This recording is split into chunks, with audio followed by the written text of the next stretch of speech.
my friends, I'm Rick, and we are looking at Dominions Divided. Even now, as I look out my window and see the snow falling for the second time in 2 days.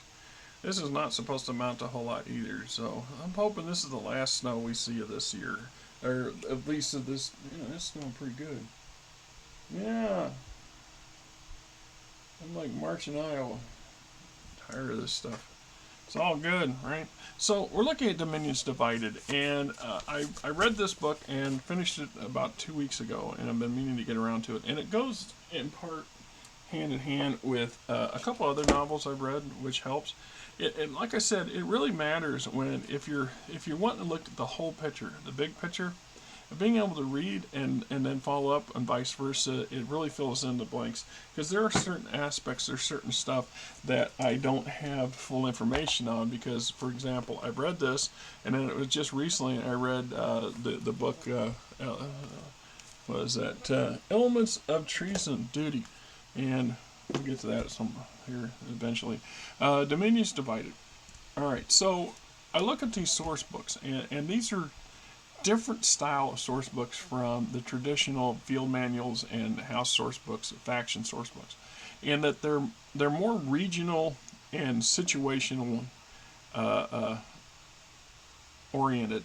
So we're not going to see the entirety of the Laren Alliance or whatever the hell its current rendition is calling itself, or the Ghost Bears Dominion individually. So we have bits and pieces of what's going on in here, and the book itself, it's quite nice, and there's a lot of good material in here and a lot of useful stuff.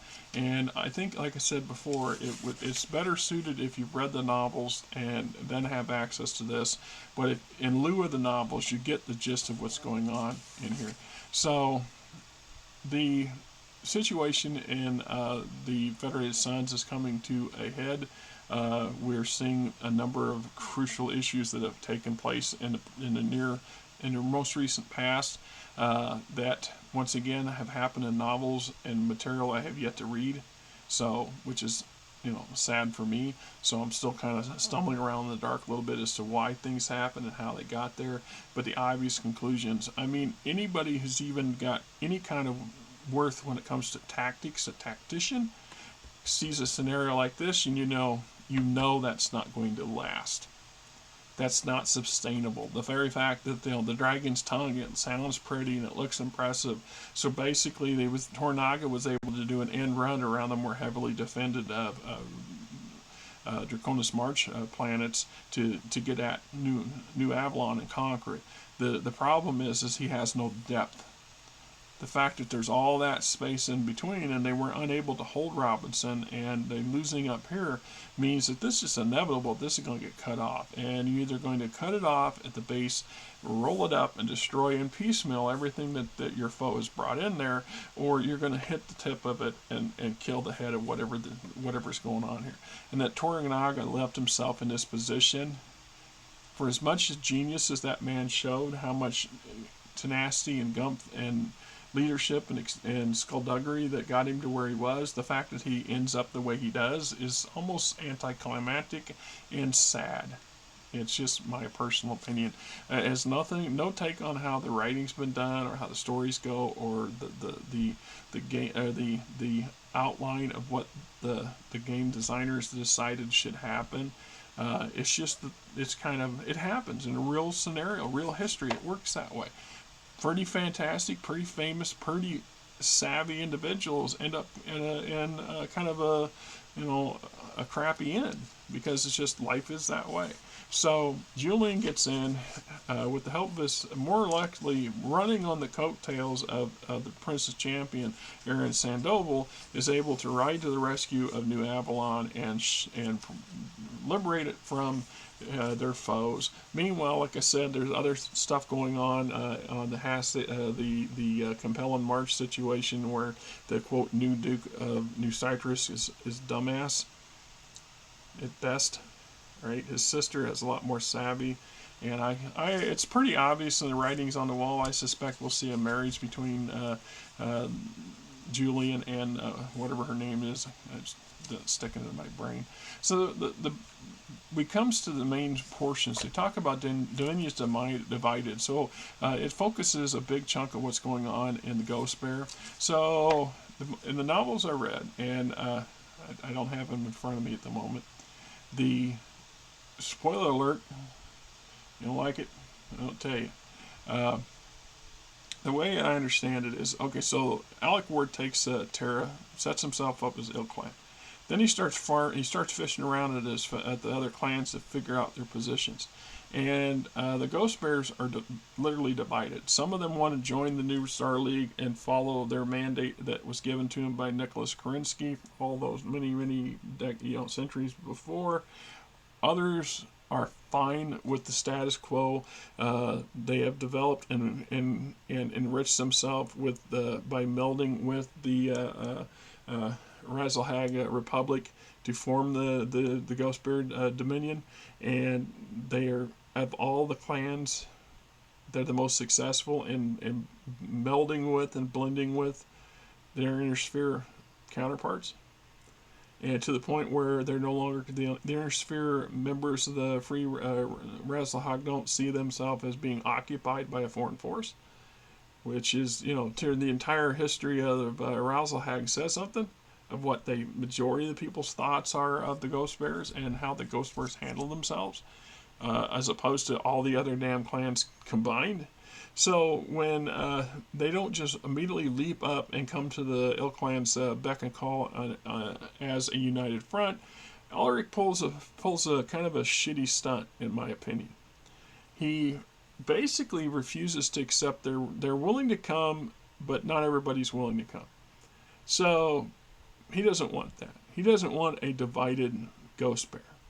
The Ghost Bear, it's not outright said, but it's implied that he's actually annoyed or disappointed that the warrior caste of Clan Ghost Bear would even care what anybody else in the Dominion had to say.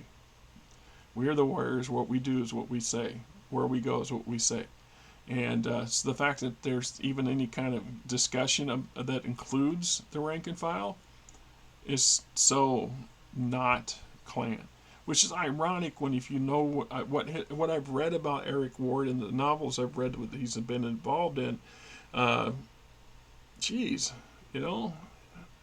Wolf of all the other clans should better understand why Ghost Bear has melded into the Dominion in the first place. Just my opinion. So he's got some different version, but he basically sets off a fight between these two factions, and we have a civil war of sorts break out between the joiners and the refusers, which is the bulk of what's going on in here. And so the idea is we're going to have one united front, and then we'll be invited by the ilClan to join, because when they came to actually agree to join, Alec Ward told them to kick rocks. So and we go into various individuals, various planets. There's a lot of good information stuff in this book. If you haven't bought it, you're inclined to buy this stuff, go get it. Get the PDF, right? 100 points of light. There was so much information in here that, while informative, doesn't feel complete. And obviously in part because this is built on the backs of other material. So you almost need to be reading the novels and the source book to get the full impact of what the source book will do, as opposed to older versions of source books where the source books is what set the groundwork for the novels. It feels like things have changed. The novels, the story in BattleTech is moving at a pace that the novels are dictating. So these source books are now picking up the slack that the novel, filling in the blanks the novels didn't include, and giving an overview of those novels. So yes, you can just get this book and not read the novels and get a gist of what's going on, but there's definitely some tie-ins and stuff like that going on in here. And we don't break it down to a bunch of battles between this group and that group, although that does happen. A lot of it's got to do with politics and political maneuvering, and that's sort of stuff I call wheels what's inside of wheels. It's a complicated gearbox and a dance, and that's typical of how things work in the real world. and it would most certainly work 1,000 years from now in the same scenario. So that we see a lot of that, I love it. There's a lot of people who don't like that stuff, that they get bogged down by it. They feel that it's unnecessary, or it's just fluff and chatter in the background, and they ignore it. And then every now and then those people will crop up and go, well, why are they doing this, or how come this is happening? Well, you didn't want to know, right? Will for ignorance is no excuse for stupidity. That's my saying, my opinion anyway. So, we get the gist of that. We understand that the vote doesn't go well. This sets off conflict. And then there's a third element within the Dominion that's trying to rein in both sides and find a non-lethal version of how to get this settled, if that's possible. It's, I don't know. There's a lot, like I said, there's a lot of good stuff. Lots of great artwork in here. There's also some stuff that are a bit missing as far as I'm concerned. I mean, we get a little bit of what's going on in the Draconis Combine in relation to the Federated Suns and Toranaga's Dragon's Tongue, but we don't get a bigger picture. So there's missing elements that are not tied together. So I'm working on that assumption, we're back basically, that they're planning yet another book in the series, because this is sort of a series that will pick up and fill in the blanks from where those left off. And, always little extras in the back and stuff like that. Beautiful map. I have not taken the map out or nothing. These maps are much more robust than the old maps by any means. And this is like one of those things where you almost need a prominent space on the wall so you can just put them up there. But, it's a good book. They're worth $50. 50? When you add shipping and handling and stuff in there, I think it was damn close to $50.